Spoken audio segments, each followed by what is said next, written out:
आज हम लोग परमाणु बम की तैयारी पढ़ेंगे। हमारे भारत में पहले क्या था कि परमाणु बमों की संख्या बहुत ही कम था, इतना कम था जो कोई भी देश हमको सता देता था और हमें उससे डरना पड़ता था।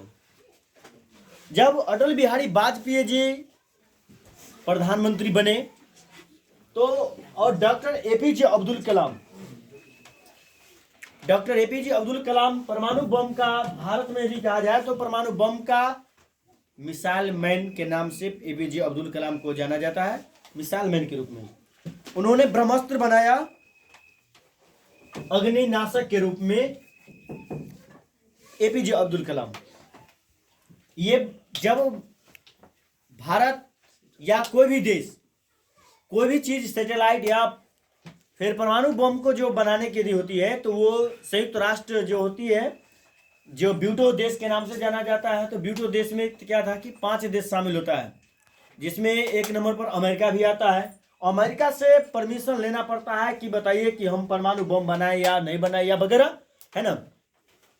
तो ये अमेरिका के ऊपर निर्भर होता है कि वो आदेश देगा या फिर नहीं भी दे सकता है। लेकिन जहां तक अनुमानित आता है कि अमेरिका कभी भी भारत को ये बनाने का अनुमति नहीं देता। तो उन्होंने जब बात यहाँ पर आया तो एपीजे अब्दुल कलाम और डॉक्टर अटल बिहारी वाजपेयी जी, ये दोनों आदमी आपस में बात किए कि आखिर हमारा देश कितना कमजोर होते जा रहा है, इससे क्या होगा। तो उन्होंने एपीजे अब्दुल कलाम कहे कि हम चोरी से चुपके से हम कुछ यंत्र बनाना शुरू करते हैं।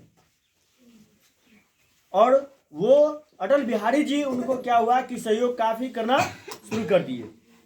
जब धीरे धीरे परमाणु बम बनाने लगे तो उनको कुल कई तो असफल हो गया, लेकिन असफल होने के बाद भी वो हार नहीं माने डॉक्टर एपीजे अब्दुल कलाम, और बाद में वो उन्होंने एक परमाणु बम का निर्माण किया। जब परमाणु बम का निर्माण हो गया तो उसको जांचना भी तो है। तो जब जांचना है तो जो ब्यूटो देश था वो उसका क्या नाम होता है, हिरण्यकश्यप की तरफ।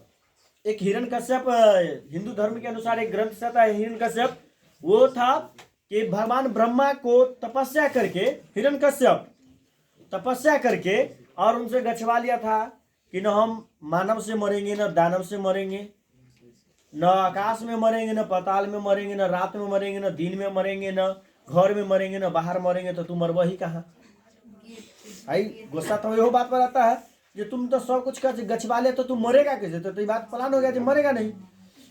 ब्रह्मदेव ने क्या किया कि उनको तथास्तु को देखी जाओ, तुमको वरदान हो गया, ला बलैया। अब होगा क्या भाई। ब्रह्मा जी सोचे ना समझे भाई, सब कुछ गछवा लिया। कहा चलिए।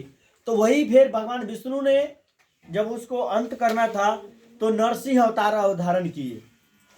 तो हिरण्यकश्यप को याद दिला दिला कर मारे हैं। वैसा ही देखिए हम परीक्षण भी जो परमाणु बम को करेंगे केकरा अमेरिका को हम याद दिला दिला के उसको मारेंगे हिरण्यकश्यप के तरह, ठीक है। हिरण्यकश्यप क्या हुआ कि जब उसको अंत होना था तो भगवान विष्णु ने नरसिंह अवतार लिए। तो उनका शरीर था जानवर बाघ का और शरीर था मानव का और हाथ पैर था जानवर का, ठीक है। 9 आदमी है ना, जानवर है। चलिए। तो उन्होंने क्या किए कि नरसिंह अवतार धारण किए। उसके बाद जब हिरण्यकश्यप को मारना हुआ ना तो शाम के समय आए और हिरण्यकश्यप को मार रहे थे जखनी, तो वो अपने क्या किए कि उनको याद दिलाया। क्या किए कि एक घर के दरवाजा तो हिरण्यकश्यप के, उसके जो गेट होता है ना, गेट पर बैठ गए और हिरण्यकश्यप को याद दिलाया कि तुम याद करो न, तुमको घर में मार रहे हैं न बाहर मार रहे हैं, ये बीच चौखट है। उसके बाद कहे कि देखो न हमारा शरीर मानव का है और न जानवर का है, तुम देख लो, न हम आदमी है न जानवर है। उसके बाद याद दिलाया कि न तुमको रात में मारते हैं न दिन में मारते हैं, अभी समय संध्या का है, संध्या का समय है। उसने गछवा लिया था कि न अस्त्र से मरेंगे न शस्त्र से मरेंगे। उन्होंने कहा कि न तुमको अस्त्र से मारते हैं न शस्त्र से मारते हैं। वो सीधा अपने नाखून से पेट फाड़ दिए थे। अब उसी तरह हम अभी पेट फाड़ेंगे किसको, अमेरिका को। देखिए जब सैटेलाइट बन गया, ये परमाणु बम अग्निनाशक जब बन गया तो राजस्थान में एक जगह है पोखरा नामक, ठीक है, पोखरा। वहां पर क्या हुआ कि रातों रात भाई परमिशन नहीं देता अमेरिका बम फोड़ने का, और उस बीच हमारे पास बम फोड़ने का मान के चलिए कि परीक्षण जरूरी था, और उसका था कि न तुमको आकाश में फोड़ने देंगे, न पाताल में फोड़ने देंगे, है ना, न वायु में फोड़ने देंगे। तो भाई हम लोग फोड़ेंगे कहाँ? तो पोखरा में क्या किया गया कि रातों रात चोरी छुपके से, और किसी को जानकारी नहीं मिला, मात्र 2-3 व्यक्ति जानते थे, एक डॉक्टर एपीजे अब्दुल कलाम और अटल बिहारी वाजपेयी जी, और रातों रात मजदूर के रख करके, और पोखरा नामक जो स्थान है राजस्थान में, है ना, रेगिस्तानों क्या है उसमें, वो गड्ढा, काफी गड्ढा खुनवाए। गड्ढा खुनवाने के बाद क्या किए कि छोटा छोटा आसपास में घर तैयारी करवाए, क्योंकि परीक्षण में वो पता था।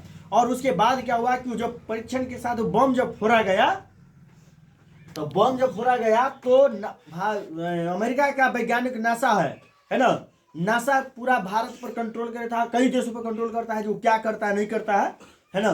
तो जब यहाँ पर बम फटा ना, तो बम फूटा तो मीडिया वाला को क्या कहा गया कि जो मतलब बोलो कि जो मतलब आंधी तूफान है। यहाँ बम फूटने के बाद हलचल मच गया पूरा देश में, कई देशों में हलचल मच गया कि भाई क्या हुआ क्या हुआ। तो वहां पर नासा ने कहा कि भाई कुछ नहीं हुआ है, तो वहां आंधी तूफान है, आंधी तूफान के कारण ऐसा हो रहा है। 3 दिन बाद बात पता चला जो भारत जो है से बम फोड़ दिया। अब अमेरिका कहा भारत को जो भाई तुम बम फोड़ दिया, अब उस तो कहा जो तुमको सब कुछ बंद कर देंगे, व्यापार वाणिज्य सब बंद कर देंगे, तुम बिना परमिशन का काम किया। उसने कहा जो तो ठीक है भाई, हमको तो गलती हुआ तो भाई सजा होना चाहिए, ठीक है। उसको क्या होता है कि भारत का पूरा विदेशी यात्रा क्या हुआ कि अर्थव्यवस्था को तोड़ दिया। 1998 से लेकर के और 2006 के बीच भारत में बहुत बड़ा आर्थिक स्थिति दयनीय हो गया, लेकिन भारत का डांड मजबूत फिर भी थोड़ा सा कुछ रहा, क्योंकि लगभग भारत के कम से कम तो 12% लोग विदेशों में काम करते हैं। तो विदेशों में काम करते हैं, तो विदेश में काम करते तो वहां से पैसा कमा करके तो वो भेज रहे थे। तो कुछ ना कुछ क्या कि भारत की क्या हुआ कि कुछ स्थिति खराब हुआ, बीच में उलबला गया कौन, अपना छोटका बच्चा जो है पाकिस्तान, है ना भाई, छोटा बच्चा है और अपने बचपा ना है, क्योंकि वो भारत से ही अलग हुआ है। तो पाकिस्तान जो है वो क्या किया कि भाई उसमें भी खलबली आ गया, उस भी फुचफुचाने लगा, क्योंकि चुपचाप बना कर रख लेता परमाणु बम, कौन, पाकिस्तान। लेकिन उसको डर था कि भाई हम फोड़े तो कैसे फोड़े, डर था अमेरिका से, वो हमको जो है से पास करना शुरू कर देगा, कौन, अमेरिका। वो डरे बेचारा बना करके उसको संजोग लेता। लेकिन यहाँ पर भारत जो है से जब फोड़ा, उसके 2 दिन बाद क्या हुआ कि कहा अच्छा भारत फोड़ दिया, अब लो बोलैया हम भी फोड़ देते हैं। वो भी गए ले बोले फोड़ दिया फटाखा नियर जाकर। अब कहा जी भाई फोड़ दिया, तो कहा पाकिस्तान को, भाई अमेरिका को खलबली हो गया, अरे तो छोटा तुम कहा फोड़ दिया। वो कहा कि जो तो भाई भारत फोड़ दिया तो हम भी फोड़ दिए, अब दोनों फोड़ दिए, अब समझिए। तो वहां पर अमेरिका को सीधा पाकिस्तान जवाब दिया कि यदि भारत फोड़ा है तो उसको भी सजा होगा, मुझे भी सजा होगा, दोनों भाई फोड़े, दोनों गलती की थे, दोनों को बराबर सजा। उसको क्या हुआ कि दयनीय स्थिति बहुत ज्यादा, उसको भी व्यापार वाणिज्य बंद कर दिया, बहुत ज्यादा दयनीय स्थिति हो गया। उसके बाद अटल बिहारी वाजपेयी जी बोले एक काम करो, अटल बिहारी वाजपेयी बात की किन से, डॉक्टर एपीजे अब्दुल कलाम से, आप बताइए कि जब हमारा सक्सेसफुल हो गया परमाणु बम, आपको हमें यदि ऑर्डर दे बनाने को तो कितने दिन में बना दीजिएगा। वो कहे आप टेंशन कर ले, तो बना लिया, तो 10 दिन में बना देंगे। तो कहे हम अमेरिका से काहे डरे, काहे डरे। उसके बाद वो क्या किए कि तुरंत कहे ठीक है, 2 परमाणु बम और बचल था, 2 दिन बाद और तराक तराक फोड़ दिए, ठीक है। डॉक्टर एपीजे अब्दुल कलाम फोड़वा दिए जाकर, अब जो है सो ज्यादा गुस्सा हो गया। अब उसके बाद जब फोड़ा गया तो जो देश के मान लीजिए कि उसके पास जो परमाणु बम था उसे कई गुना ज्यादा इसका पावर था।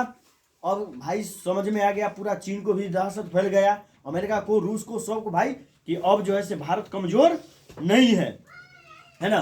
तो अब जाकर के क्या हुआ कि दोनों को सजा जो है से मतलब माफ किया गया, फिर अपना धीरे धीरे व्यापार वाणिज्य बढ़ाया गया। उसके बाद क्या हुआ कि कुछ पाकिस्तानी जो है वो छोटा बच्चा है। भाई एक चीज हम बोलने जा रहे हैं, बुरा नहीं मानिएगा, यदि हमारा वीडियो यदि पाकिस्तान तक चल जाएगा तो हम अनुरोध करते हैं कि वो पाकिस्तानी मेरा वीडियो को दिल पर न ले।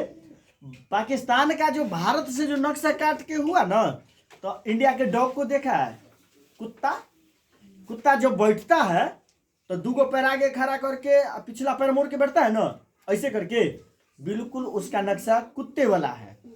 किसका, पाकिस्तान के। अरे मेरा छोटा बच्चा था, कहे जो ढंग से नक्शा काटो, उधर भर में कहा बाबू हम कैसा हूँ काट लेते हैं। अब बेटा था इंडिया का, भाई बेटा है भाई, तो मेरा भी हो सकती है। चलिए तो आगे बढ़ते हैं। उसने क्या किया तो पाकिस्तान 2 भागों में विभाजित था।